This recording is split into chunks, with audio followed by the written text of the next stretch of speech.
to you on this day. With faith we kneel down to pray. Wash us from our guilt and free us from our sins. Teach us to love you, O Lord. We open our hearts and we praise you, Lord. By your cross you saved the world. Forgive us our sins, have mercy on us. Teach us to love you, O Lord. Sa ngalan ng Ama, ng Anak at ng Espiritu Santo, Amen. sumainyo ang Panginoon. At sumainyo rin. Mga kapatid, tayo po ay nasa pangalawang linggo na ng panahon ng Kwaresma. Sigurado tayong lahat ay may malaking problemang kinahaharapan. Hindi mawawala ang mga suliranin at pagsubok sa ating buhay. Pero kapatid, hinahayaan mo bang baguhin ka ng iyong mga malalaking problema? Huwag. Dahil ang Diyos, palagi din siya na nandyan, buhay, malapit sa atin. Araw-araw ng ating buhay, di po ba? Bakit hahayaan mo ang iyong mga problema ang magbago sa iyong nararamdaman? Hayaan mo ang presensya ng Diyos, ang kanyang grasya, ang baguhin ang iyong pag-iisip, baguhin ang iyong puso, baguhin ang iyong pagkatao. Pero para tayo ay mabago ng Diyos, kailangan nating lumapit sa Kanya. At isang paraan para maging mas malapit na malapit tayo sa Panginoon sa may kapal ay sa pamamagitan lang ng pananalangin. Aminin natin mga kapatid na madalas dito din tayo nagkukulang. Nakakalimutan nating kausapin ng Diyos at napakadalang nating makinig sa Kanya. Kaya nga sa banal na misang ito tayo'y magpakumbaba, humingi tayo ng Kanyang awa at tawad para minsan pang maging karapat-dapat at katanggap-tanggap sa Kanyang mga banal na misteryo. Inaamin ko Sa makapangyarihang Diyos at sa inyo mga kapatid, na lubha akong nagkasala sa isip, sa salita, sa gawa at sa aking pagkukulang. Kaya isinasamo ko sa mahal na Birheng Maria, sa lahat ng mga anghel at mga banal, at sa inyo mga kapatid, na ako'y ipanalangin sa Panginoong ating Diyos. kaawaan tayo na makapangyarihang Diyos, patawarin tayo sa ating mga kasalanan, patnubayan tayo sa buhay na walang hanggan. Amen.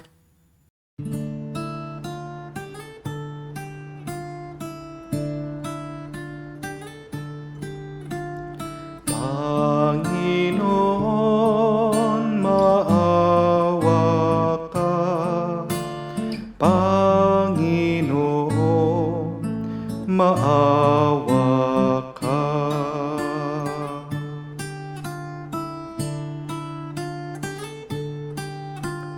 Kristo, maawa ka. Kristo, maawa ka sa amin. Panginoon, maawa ka. Panginoon, maawa ka. Manalangin tayo. Ama naming makapangyarihan, inutos mong pakinggan namin ang minamahal mong anak na iyong kinalulugdan. Kami naway makapakinabang sa iyong salita upang sa pagdalisay nito sa aming kalooban, kami ay lumigaya sa pagpapakita sa iyong liwanag. Sa pamamagitan ni Jesucristo kasama ng Espiritu Santo, magpa sa walang hanggan. Amen.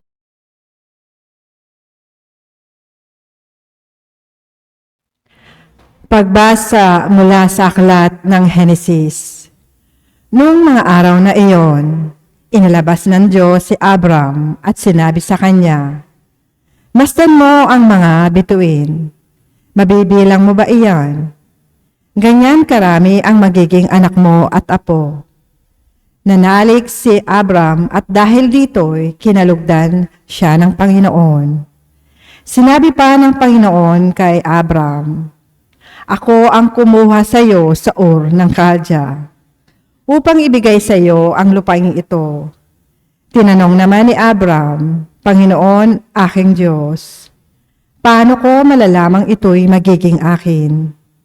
Sinabi sa kanya, "Dalhan mo ako ng isang baka, isang kambing at isang tupa, bawat isa'y 3 taon ang gulang. Magdala ka rin ng isang kalapati at isang bato-bato."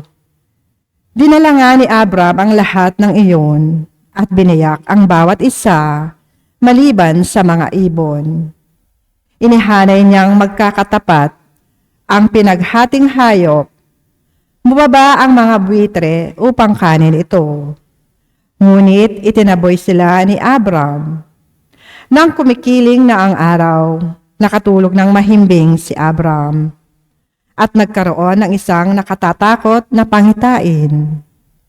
Pagkalubog ng araw at laganap na ang dilim, biglang may lumitaw na palayok na muuusok at maningas na sulo na dumaan sa pagitan ng pinatay na mga hayop.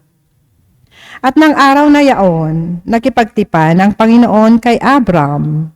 Wika niya, "Nangangako ako na ibibigay sa lahi mo ang lupaing ito, mula sa anggahan ng Ehipto hanggang sa ilog Euphrates." Ang salita ng Diyos. Salamat sa Diyos. Panginooy aking tanglaw, siya'y aking kaligtasan. Panginooy aking tanglaw, siya'y aking kaligtasan. Tanglaw ko'y ang poon aking kaligtasan. Kaya walang takot ako kanino man. Sa mga panganib kanyang iingatan. Kaya naman ako'y walang agam-agam. Panginooy aking tanglaw, siya'y aking kaligtasan. O Diyos, ako'y dinggin sa aking pagtawag. Lingapin mo ako sa aking mahabag. Ang paanyaya mo'y lumalapit sa akin.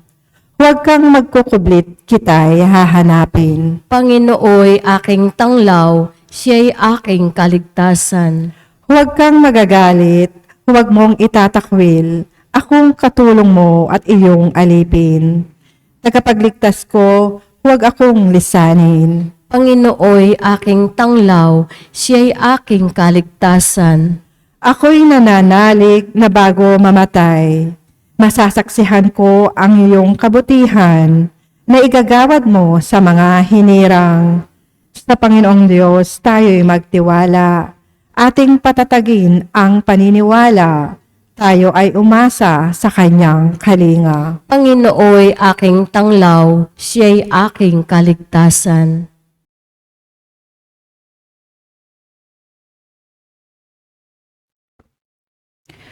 Pagbasa mula sa sulat ni Apostol San Pablo sa mga taga-Filipos.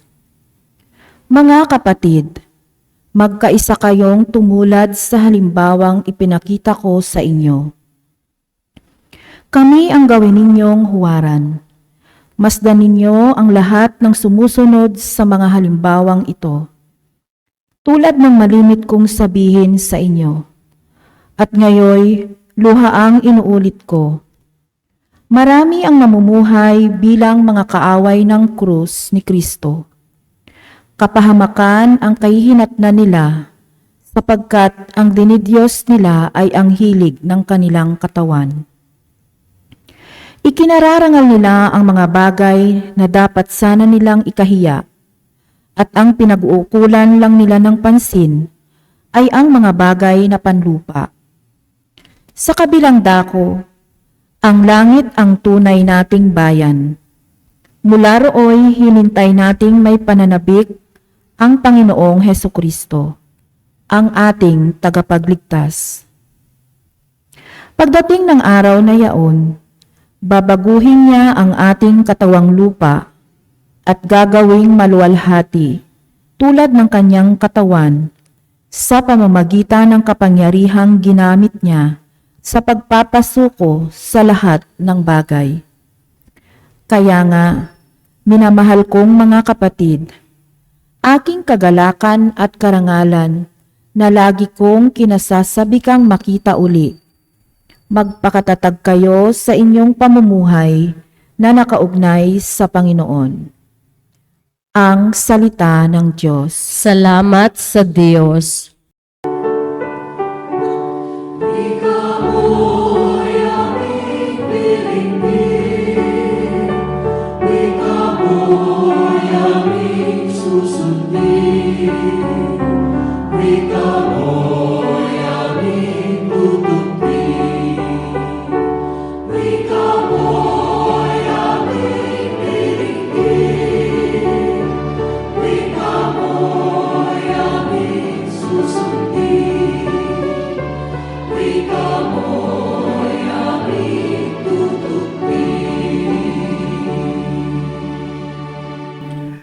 Sumainyo ang Panginoon. At sumainyo rin. Ang mabuting balita ng Panginoon ayon kay San Lucas. Papuri sa iyo, Panginoon. Nung panong yun, umakyat si Jesus sa bundok upang manalangin. Sinama niya sina Pedro, Juan at Santiago. Samantalang siya'y nananalangin, nagbago ang anyo ng kanyang muka. Nagningning ang kanyang kasuotan na naging puting-puti. At bigla lumitaw ang dalawang lalaki, sina Moises at Elias, na nagpakitang may kaningningan at nakikipag-usap sa kanya. Pinag-uusapan nila ang nalalapit na pagpanaw ni Jesus na magaganap sa Jerusalem. Tulog na tulog si Pedro at ang kanya mga kasama. Ngunit sila'y biglang nagising at nakita nila si Jesus na nagniningning at ang dalawang lalaking nakatayo sa tabi niya. Nang papaalis na sa tabi ni Jesus sa mga lalaki, sinabi ni Pedro, "Guro, mabuti pa'y dumito na tayo. Gagawa po kami ng 3 kubol. Isa sa inyo, isa kay Moises, at isa kay Elias." Ang totoo'y hindi niya nalalaman ang kanyang sinasabi. Nagsasalita pa siya nang matakpan sila ng isang ulap at sila'y natakot. May isang tinig mula sa alapaap na nagsabi, "Ito ang aking anak, ang aking hinirang. Siya ang inyong pakinggan." Nang tumigil ang tinig, nakita nilang nag-iisa na si Jesus at hindi muna sinabi ng mga alagad kanino man ang kanilang nakita. Mga kapatid, ang mabuting balita ng ating Panginoon. Pinupuri ka namin, Panginoong Hesukristo. Magandang araw po muli sa inyong lahat. God is good, sobra-sobra. Sobra-sobra, God is good. Pakisabihan naman po yung mga katabi nyo, God is good. God is good.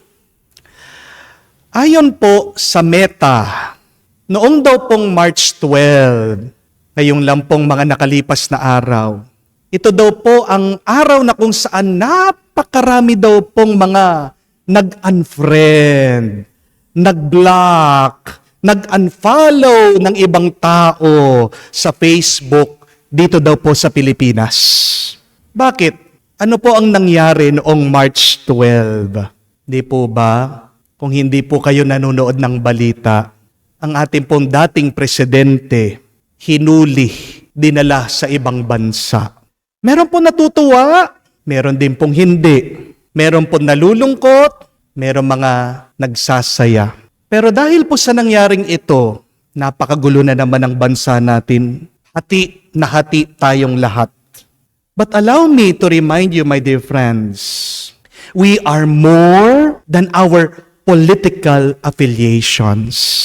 Huwag niyo pong kalimutan yan. Sana huwag niyo pong husgahan yung kapwa niyo dahil lang sa politika. Opo, magkakasalungat tayo. Opo, magkakaiba tayo ng opinyon at paniniwala. But at the end of the day, remember this, we are all Filipinos. Amen? At the end of the day, we are all Catholics and Christians. Amen? At the end of the day, we are all human beings. Pakiusap lang po, sana huwag niyong makalimutan, politika lang yan. Huwag niyong pagpapalit ang inyong pagkatao. Huwag niyong pagpapalit ang inyong pakikipagkaibigan dahil lang po sa politika. Huwag po kayong masyadong mag-overreact. Amen? Sa gitna po ng tensyon na nangyayari ngayon sa ating bansa, sa gitna po ng gulo na nangyayari din po sa buong mundo, marami pong mga problema. Meron pong nakaabang na gera. Dagdag pa dyan yung mga sarili natin mga problema. Ang tanong, may good news pa ba? Ano po sa tingin niyo? Oo naman. Huwag po kayong mawawalan ng pag-asa. Ha? Kapag palagi mong tinitignan ang mga problemang ito, talagang malulungkot ka. Pero para po lumakas muli ang ating loob, para po magkaroon tayo ng pag-asa, ito po ang mensahe ko sa inyo. Ito po ang good news. And I want you to remember this. Keep on repeating this message. The good news is, the bigger the problems, the bigger the blessings. Kayo nga po, ulitin nyo.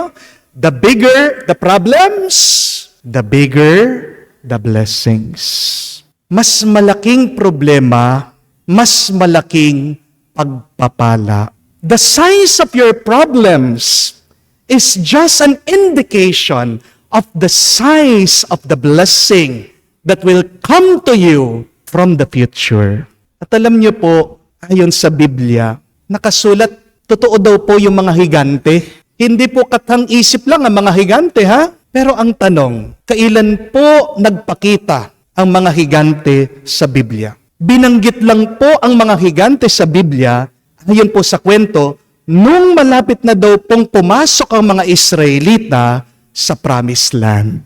Ayon po sa kwento, nagpadala daw po ng mga espiya ang mga Israelita para tignan nila yung papasukan po nilang lupain. Pero nabigla po sila doon sa mga nakita nila, yung mga makakalaban nila. Dahil kumpara daw po sa kanila, yung mga taong nakatira na daw doon sa pinangakong lupain ng Diyos, pagkakatangkad, napakataas po nila. Pagkakalaki-laki daw po nila, kumpara sa kanila, para daw pong mga tipaklong ang mga Israelita. At dahil po dito, natakot daw sila, umatras sila, mas pinili pa nilang bumalik sa disyerto kaysa sa lumaban, kaysa sa harapin ang mga higanting ito. Sayang po, di ba? Hindi naman sila papabayaan ng Diyos. Pero bakit hindi sila dumiretso? Bakit hindi sila sumugod? Nawalan sila ng tiwala sa Diyos. Pero nandun na sila eh. Nasa promised land na sila. Pero umalis pa sila. Isang paalaala lang yan, mga kapatid, tandaan niyo po. Kapag binibigyan ka ng malaking problema ng Diyos, palatandaan lang yan na malapit ka na dun sa malaking pagpapala niya para sa iyo. Amen? Remember, my dear friends, when God allows you to face gigantic problems, they are just signposts that you are at the beginning of your miracles. At ito din po ang paalaala ng Diyos sa atin ngayong pong linggo. Ang tagpo sa Ebanghelyo ay isang bundok. Umakyat daw si Jesus, kasama niya yung mangilan-ngilan sa kanyang mga apostoles dito po sa bundok At alam niyo po, sa Biblia, ang simbolo ng mga bundok, napakaganda. Ang bundok po sa Biblia, ang kahulugan niyan, dalawa. Ang bundok ay lugar ng pagsubok, pero ang bundok din po ay isang tagpo, isang lugar para makita mo, marinig mo, maranasan mo ang Diyos. At kapag malapit na malapit ka sa Diyos, malapit na malapit ka din sa Kanyang pagpapala, sa Kanyang bendisyon, at sa Kanyang grasya. Amen? Remember that mountains are places of challenges. And yet, they are also places of blessings. Because in the mountain, you meet God. Basahin niyo man po sa Biblia, napakaraming mga halimbawa ng ganyan. Kamukha na lang po itong si Abraham. Hiniling ng Diyos na isakripisyo yung kaisa-isaan niyang anak. Yung anak na matagal niyang pinagdasal sa Diyos, sinabi ng Diyos, dalhin mo yung anak mo dyan sa bundok, patayin mo siya, sakripisyo mo siya, alay mo siya sa akin. Pero nung malapit ng saksakin at ialay ni Abraham yung kanyang anak sa Diyos, nagpadala daw ng anghel para pigilin, para pahintuin itong si Abraham. Bundok ng pagsubok pero bundok din na narinig, naranasan ang presensya ng Diyos. At di po ba sa bundok din tinukso ang ating Panginoong Hesukristo? Sa bundok din po nagpakita ang demonyo. Sa bundok sinubukan ang pagkatao ng ating Panginoong Hesukristo. Pero ngayong linggo narinig din po natin, sa bundok nag-iba ng anyo si Jesus. Naging napakaliwanag daw ng kanyang muka at suot. Ito po yung transfiguration. At dito nakita at nakilala ang pagka-Diyos ni Jesus. Tingnan nyo na po, mga kapatid, ang mga bundok ng problema ay nagiging bundok ng pag-asa. Your mountain of problems can become an intersection wherein you can experience the presence of God, wherein in these mountains of your challenges, you can receive the Lord's blessing. Kaya nga po, mga kapatid, ang mabuting balita, kung may hinaharapan ka, mga bundok-bundok, napakaraming problema at pagsubok sa iyong buhay, huwag kang mag-alala. Magsaya ka. Ngumiti ka. Masabik ka. Umasa ka pa rin sa Diyos. Amen? Dahil pag meron kang malaking problema, bundok ng pagsubok, ibig sabihin, nasa paanan ka na, nasa pintuan ka na ng mga milagro sa iyong buhay. Amen? Maniwala ka, kapatid. Kung man mayroon kang bundok ng paghihirap, ginagamit yan ng Diyos para umangat ang iyong buhay. Pero para po maging bundok na mga pagpapala, itong mga bundok ng ating problema, ang kailangan natin gawin, kailangan natin sundan ang ginawa ng ating Panginoong Hesukristo. Magdasal tayo. Pray. Always pray, my dear friends. Kasi balikan niyo po itong ating kwento. Paano po nagbago ng anyo si Jesus habang siya'y nananalangin? It was only while Jesus was praying that He was transformed, that He was transfigured. And this is a good reminder for all of us. Nothing can change us quickly, no other than prayer. Sabi nga po ni Mother Teresa, kung maaalala nyo, kung wala kang ginagawa, wala kang masyadong trabaho, magdasal ka ng 1 oras. Pero kung marami kang ginagawa, magdasal ka ng 2 oras. Aba, nakakapagtaka po yun, no?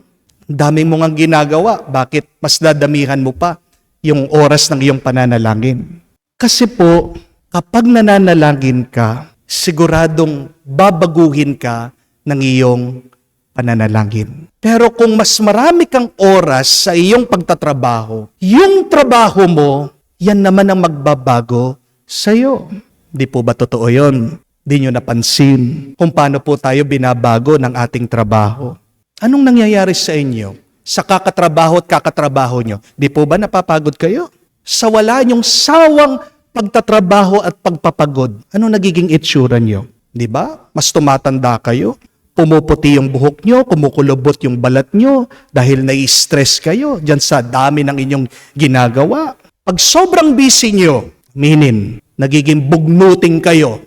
Hindi po ba? Umiinit yung ulo nyo. Nawawala yung inyong tuwa, yung inyong galak. Mga kapatid, tandaan niyo po, kahit na ibigay mo lahat-lahat ng iyong lakas sa iyong trabaho, kapag nagkasakit ka, hindi ka matutulungan niyang iyong trabaho. Yes, I know that your company will take care of you when you get sick, when you grow old. Meron kayong pension, meron kayong medical insurance. Pero ang tanong ko po, pag kayo po ay nakahimlay sa kama, nagpapagaling, sino yung oras-oras, sino yung minuminuto na nagbabantay sa inyo, nag-aalaga sa inyo dyan? Yung bang kumpanya nyo? Di ba hindi? Sinong nandyan ang gumagabay sa inyo, ang nag-aalaga sa inyo pag naghihina kayo? Walang iba kung hindi yung ating mga minamahal. Di po ba? Please, do not allow your work to change your health, to change your happiness, to change your peace. Amen? But the more that you pray, the more that you become like Jesus. Tingnan niyo po ang epekto ng dasal kay Mother Teresa. Nung buhay pa daw po siya, kapag nakikita nila si Mother Teresa, nabibigla sila dahil napakaliwanag daw ng kanyang muka. The face of Mother Teresa was always shining. It was always beaming. Ano pong ibig sabihin nun? Nakakaganda po ang pagdarasal. Praying makes you beautiful. Amen? Tingnan nyo nga po yung mga katabi nyo. Beautiful ba yan? Handsome ba yan? Ha? Ba't tumatawa kayo?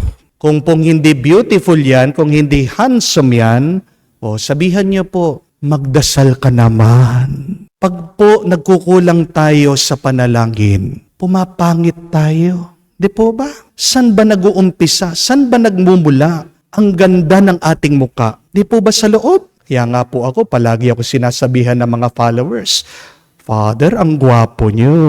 Alam niyo na po sikreto ko. No. If you want to have a beautiful life, start by praying. And pray often. Amen? Alam niyo po ba, gumawa po sila ng pag-aaral. Tinignan po nilang utak ng tao. At nakita po nila na pwede mo daw baguhin ang komposisyon, ang itsura ng iyong utak. Pwede daw po yung maging malusog. Paano? Sa pamamagitan lang daw po ng pananalangin. 12 minutes of focused prayer for every day for 8 weeks will change drastically your brain.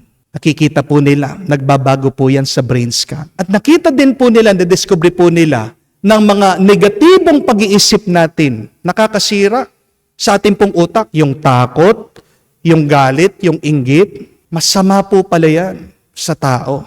Kaya po, palitan natin yung ugali natin. Yan lang po ang kailangan natin. 12 minutes of focused prayer. It will change your mind. It will make you healthier, happier, and holier. Amen? Kaya kung gusto mong maging malusog ang iyong pangangatawan, umpisan mo sa iyong pag-iisip. Paano magiging malusog ang pag-iisip? Umpisan mo sa pananalangin. Prayer literally changes us physically and spiritually. Ang pagbabago pong yan sa pamamagitan ng panalangin, nagtatagal. Balikan niyo man po ang Ebanghelyong Mabuting Balita. Napakaganda po ng detalyeng ito. Sabi, pagkatapos daw po magbago ng anyo si Jesus, wala pong binanggit ang Ebanghelista na bumalik sa dating itsura ang ating Panginoon.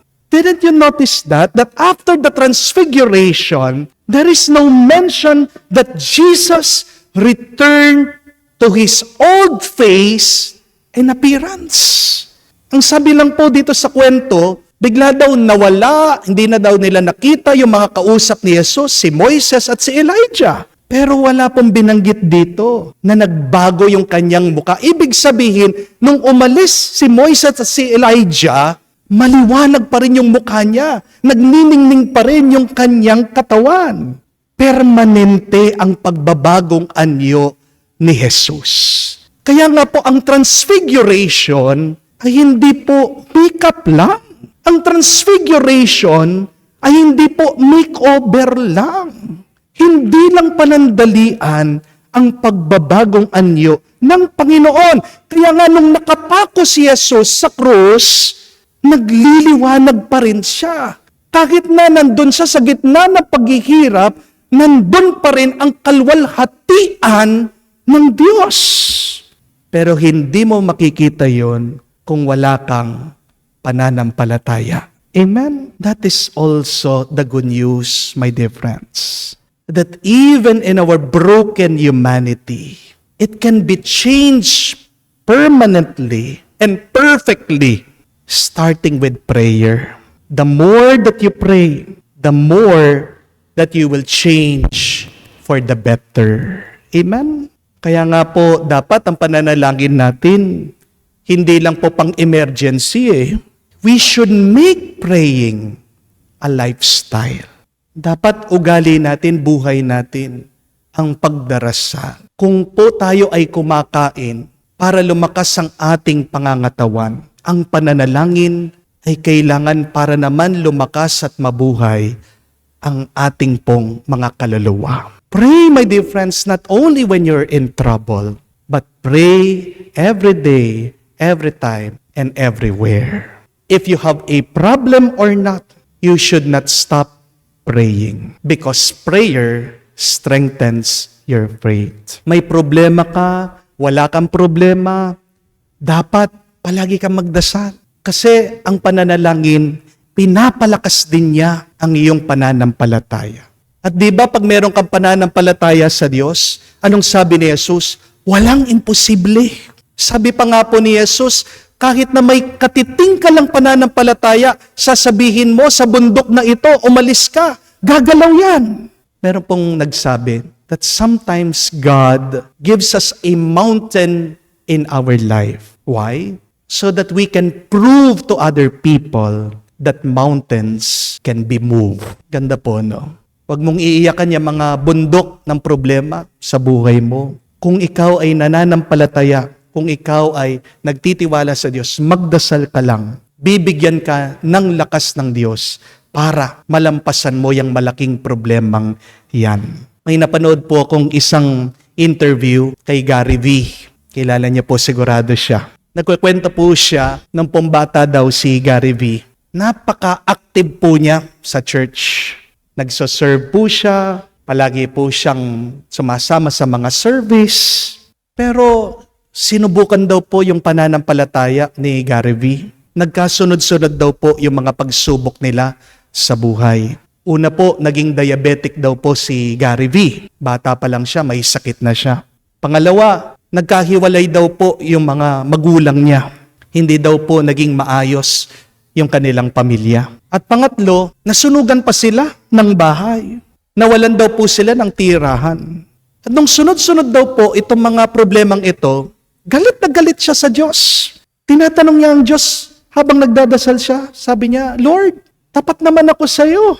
Lord, binibigay ko naman sarili ko sa iyo, pero bakit sunod-sunod? Bakit pinapahirapan mo ako? Ginawa mong mahirap ang buhay ko. Dahil po dito, tumigil daw po sa pagdarasal at pagsaserve sa church si Gary V. Pero may nangyari daw po. Nung lumipat daw po siya ng bahay, nakitira siya doon sa isa sa mga kamag-anak niya. Meron daw po siyang nakitang piano at sinubukan daw po niyang laruin at na-in-love daw po siya, nagustuhan niya yung pagtugtog ng piano. Alam niyo po, doon daw po nag-umpisa yung pagmamahal niya sa musika. Talagang nagsumikap siya na matuto sa musika, sa pagtugtog sa piano. At yun po pala yung mag-uumpisa din sa karir niya bilang artista, musician, performer. Sabi po ni Gary V, nung nakabawi na po siya, nagdarasal siya, doon niya na-realize, kung hindi daw po sila nasunugan, hindi niya makikita yung pianong yun. Kung wala po yung pianong yun, siguradong hindi daw po siya mawiwili sa musika at baka hindi daw po siya naging singer o performer ngayon. Ang galing po ng Diyos, no? Ginamit niya yung pagsubok ni Gary V bilang daan ng kanyang pagpapala. Lahat po ng pagsubok, lahat po ng paghihirap sa ating buhay, kailangan Unawain natin kailangan, paniwalaan natin na parte sila ng plano ng Diyos. Binabago ang ating buhay ayon sa kanyang kagustuhan. That is why, my dear friends, I want you to always remember that good news, that your mountain of problems are your mountain of blessings. But in order to see that blessing, you must continue to pray. Pray so that you may be transformed, to be strengthened to overcome any tests and challenges in life. Kaya nga po sa banal na misang ito, mangako tayo sa Diyos na huwag huminto na magdasal at manalangin. At kung man makalimutan natin ang manalangin, magdasal sa Kanya, sana mapaalaala ito ng Diyos sa atin. That a day without prayer is a day without power. Kayo nga po, a day without prayer is a day without power. Mga kapatid, sa lakas at pagmamahal ng Diyos, harapin natin ang mga bundok ng ating mga problema. Dahil ang bundok na yan ay bundok din kung saan ikaw ay pagpapalain at babasbasan ng Diyos sa kanyang grasya. Hindi kakaunti, sobra-sobra. Hindi lang panandalian, kung hindi nagtatagal ngayon at magpa sa walang hanggan. Amen.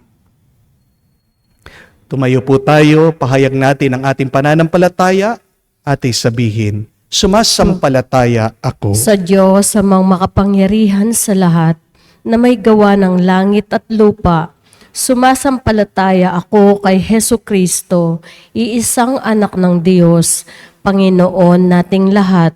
Nagkatawang tao siya, lalang ng Espiritu Santo, ipinanganak ni Santa Mariang Birhen, pinagpakasakit ni Poncio Pilato, ipinako sa krus, namatay, inilibing, nanaog sa kinaroroonan ng mga yumao, nang may ikatlong araw, nabuhay na mag-uli, umakyat sa langit, naluluklok sa kanan ng Diyos, amang makapangyarihan sa lahat.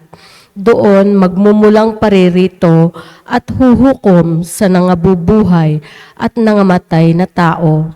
Sumasampalataya naman ako sa Diyos Espiritu Santo, sa banal na simbahang katolika, sa kasamahan ng mga banal, sa kapatawaran ng mga kasalanan, sa pagkabuhay na muli ng nangamatay na tao, at sa buhay na walang hanggan. Amen. sa paggunita natin sa pagbabagong anyo ni Jesus at sa pagbabagong sigla ng ating pangakong makinig sa Kanya, mapagkumbaba nating idulog ang ating mga kahilingan at manalangin tayo. Panginoon, dinggin mo kami. Panginoon, dinggin mo kami. Para sa simbahan, ang tahanan ng lahat ng sumasampalataya, naway liwanagan niya ang sangkatauhan sa pamamagitan ng kabanalan ng kanyang mga kasapi. Manalangin tayo. Panginoon, dinggin mo kami. Para sa Santo Papa Francisco at lahat ng ating mga pinuno, naway matagpuan nila ang pagbabagong anyo ni Jesus, ang lakas na kailangan nila upang magpunyagi sa kanilang mabuting gawa. Manalangin tayo.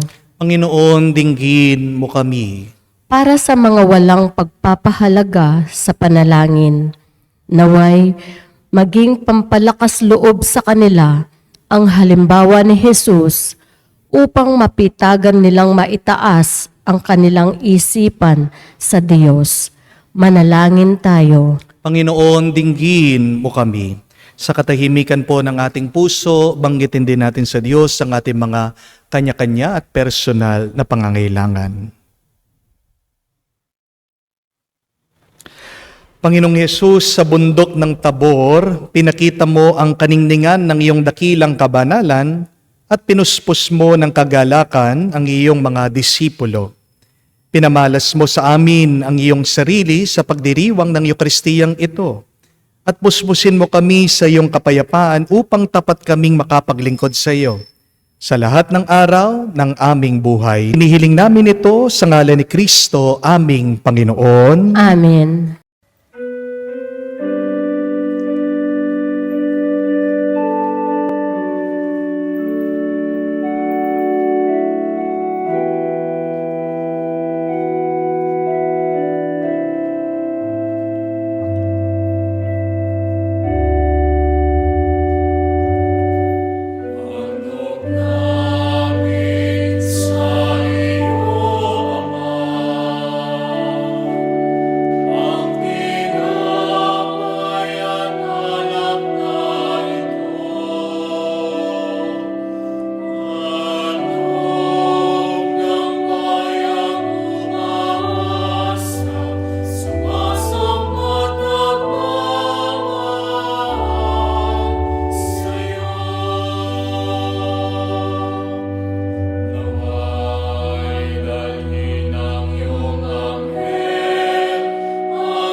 Manalangin kayo mga kapatid, para ang ating mga paghahain ay kalugdan ng Diyos amang makapangyarihan. Tanggapin nawa ng Panginoon itong paghahain sa iyong mga kamay sa kapurihan niya at karangalan sa ating kapakinabangan at sa buong sambayanan niyang banal. Ama naming lumikha, ang paghahaing ito ay magdulot nawa ng kapatawaran ng aming mga kasalanan at magpabanal sa aming buong katauhan para sa pagdiriwang ng Pasko ng pagkabuhay. Sa pamamagitan ni Jesucristo kasama ng Espiritu Santo, magpa sa walang hanggan. Amen. Sumainyo ang Panginoon. At sumainyo rin. Itaas sa Diyos ang inyong mga puso at diwa. Itinaas na namin sa Panginoon. Pasalamatan natin ang Panginoong ating Diyos. Marapat na siya ay pasalamatan. Ama naming makapangyarihan, tunay nga marapat na ikaw ay aming pasalamatan sa pamagitan ni Jesucristo na aming Panginoon, nang maipagtapat niya sa mga alagad na siya'y laang mamamatay para sa lahat. Sa kanila'y kanyang pinamalas ang kanyang sariling puspos na liwanag. Ang iyong mga utos at mga propeta ay pawang mga tagapagpatunay niya sa pagkakatalagang para sa kapwa'y magdusa, upang akayin ang lahat sa pagkabuhay na maligaya. Kaya kaisa na mga anghel nagsisiawit ng papuri sa iyo, na walang humpay sa kalangitan kami nagbubunyi sa iyong kadakilaan. Santo, Santo, Santo, Panginoon Diyos, napupuno ang langit at lupa ng kadakilaan mo. Hosana, Hosana, Hosana sa kaitaasan. Hosana, Hosana, Hosana sa kaitaasan. Pinapala ang naparirito sa ngalan ng Panginoon. Hosana, Hosana, Hosana sa kaitaasan. Hosana, Hosana, Hosana sa kaitaasan.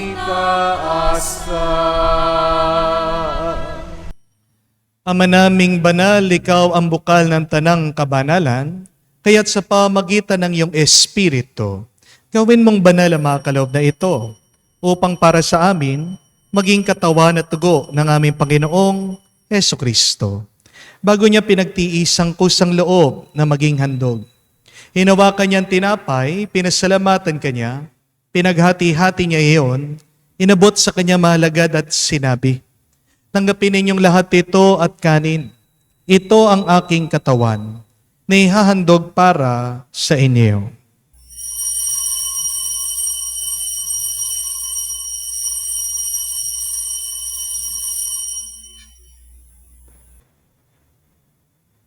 Gayon din naman, nung matapos ang hapunan, hinawakan niyang kalis, muli kanyang pinasalamatan, inabot niyang kalis sa kanyang malagad at sinabi, "Tanggapin ninyong lahat ito at inumin. Itong kalis ng aking dugo, ng bago at walang hanggang tipan, ng aking dugo na ibubuhos para sa inyo at para sa lahat, sa pagpapatawad ng mga kasalanan. Gawin ninyo ito sa pag-alaala sa akin."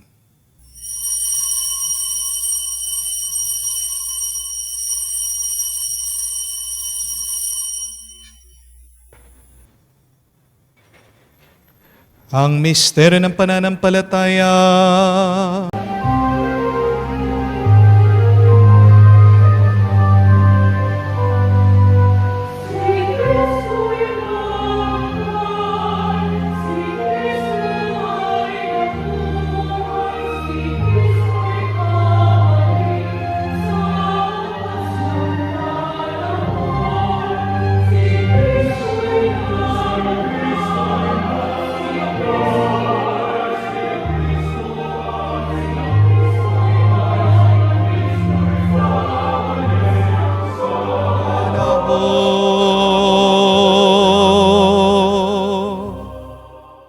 Ama, ginagawa namin ngayon ang pag-alaala sa pagkamatay at muling pagkabuhay ng iyong anak.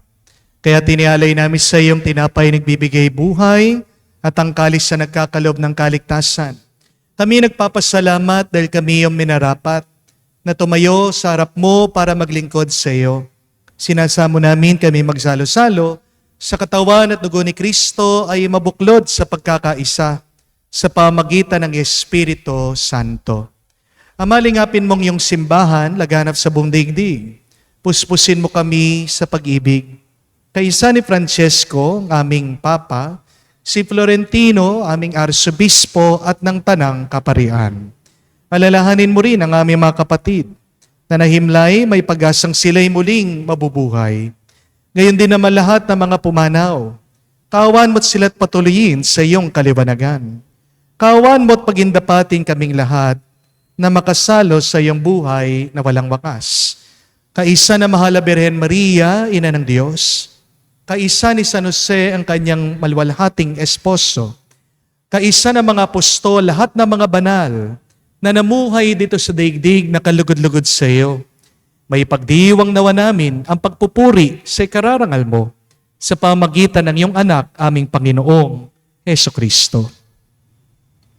Sa pamamagitan ni Kristo, kasama niya at sa Kanya, ang lahat ng parangal at papuri ay sa iyo, Diyos Ama, makapangyarihan, kasama ng Espiritu Santo, magpasawalang hanggan. Amen, Amen, Amen. Sa nakakagaling na utos sa turo ni Jesus sa Panginoon natin na Diyos, ipahayag natin ng lakas loob.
Hinihiling namin kami, Diyos, sa lahat na masama pagkalooban ng kapayapaan araw-araw, iligtas sa kasalanan, at ilayo sa lahat ng kapahamakan. Samantalang aming pinanabikan ang dakilang araw ng pagpapahayag ng tagapagligtas naming si Hesukristo. Sapagkat iyo ang kaharian at ang kapangyarihan at ang kapurihan magpakailanman. Amen. Panginoong Hesukristo, sinabi mo sa mga apostol, kapayapaan ang iniiwan ko sa inyo, ang aking kapayapaan binibigay ko sa inyo. Tungayan mo ang aming pananampalataya, huwag ang aming pagkakasala. Pagkalooban mo kami ng kapayapaan at pagkakaisa ayon sa iyong kalooban. kasama ng Espiritu Santo, magpa sa walang hanggan. Amen. Kapayapaan ng Panginoon ay laging sumainyo. At sumainyo rin. Magbigayan po tayo ng kapayapaan sa bawat isa. Piso niyo po, kapayapaan po sa inyong lahat.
Mga kapatid, naririto ang ating Panginoong Hesukristo, ang Kordero ng Diyos.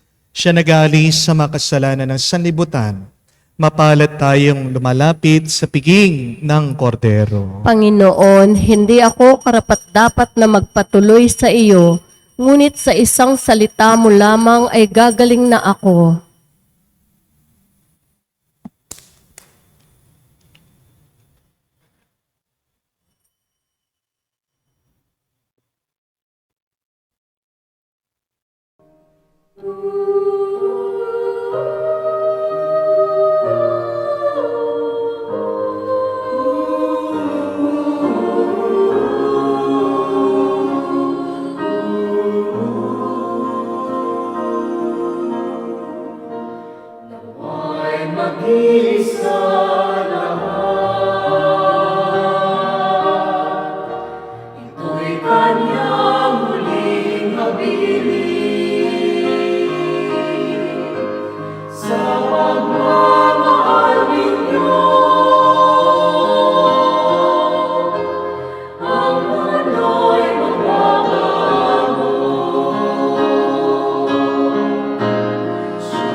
Lumuhod po tayo para sa panalangin para sa mga may sakit. Panginoong Hesus, lumalapit po kami sa iyo ngayon upang idulog ang kagalingan ng mga may sakit. Haplusin niyo po sila at pagkalooban ng panibagong lakas upang sila ay muling makapaglingkod sa iyo. Patawarin niyo po sana sila sa kanilang mga kasalanan at pagkalooban din ng kagalingang pangkaluluwa. Sa katahimikan po ng ating puso, banggitin natin sa Diyos ang pangalan ng mga kapatid nating humihingi ng mabilis na kagalingan.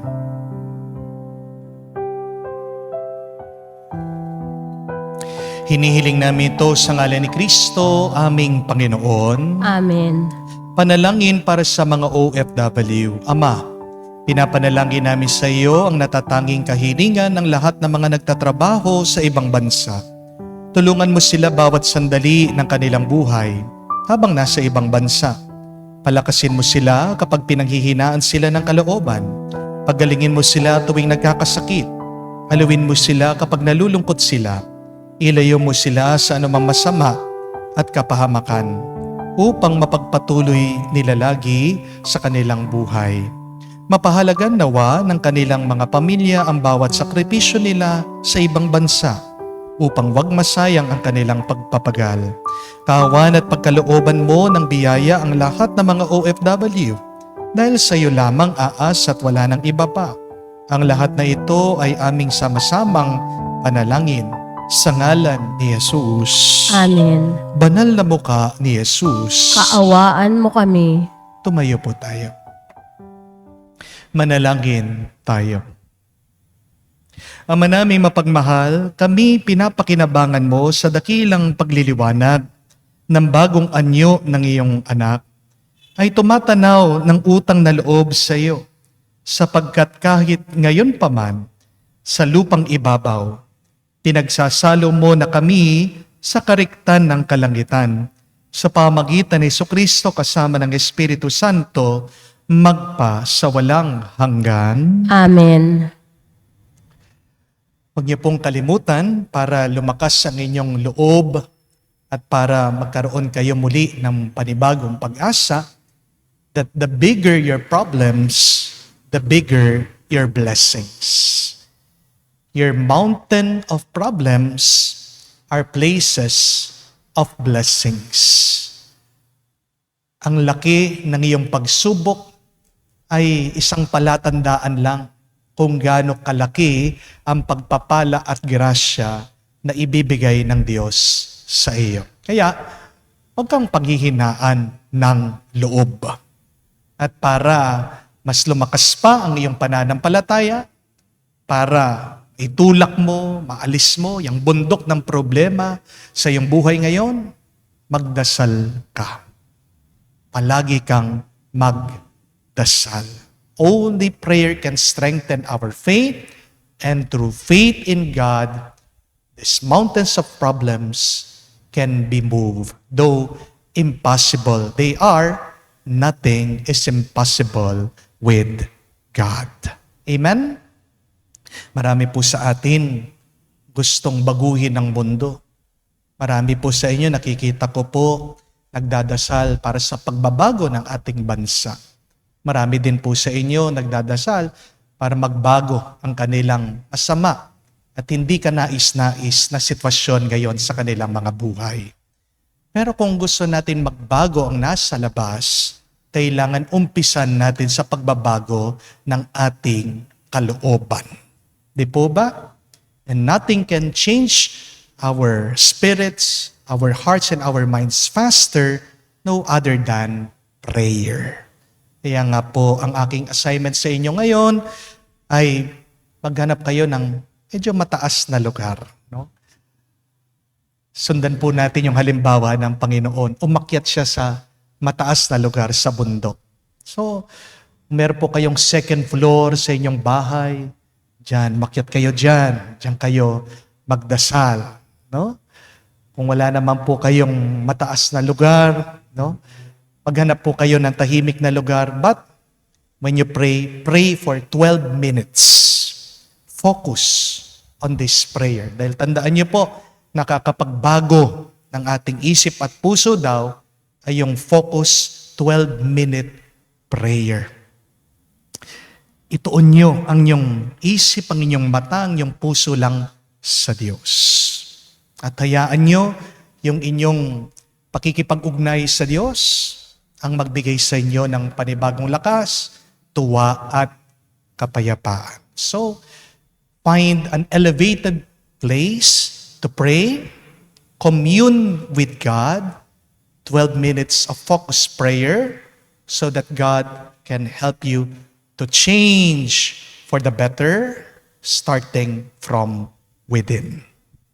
Sumainyo ang Panginoon. At sumainyo rin. Kaya basbasan ng Diyos makapangyarihan sa lahat, sa ngalan ng Ama, ng Anak, ng Espiritu Santo. Amen. Ang ating misa ay natapos na. Pumayo kayo sa kapayapaan ni Kristo. Salamat sa Diyos.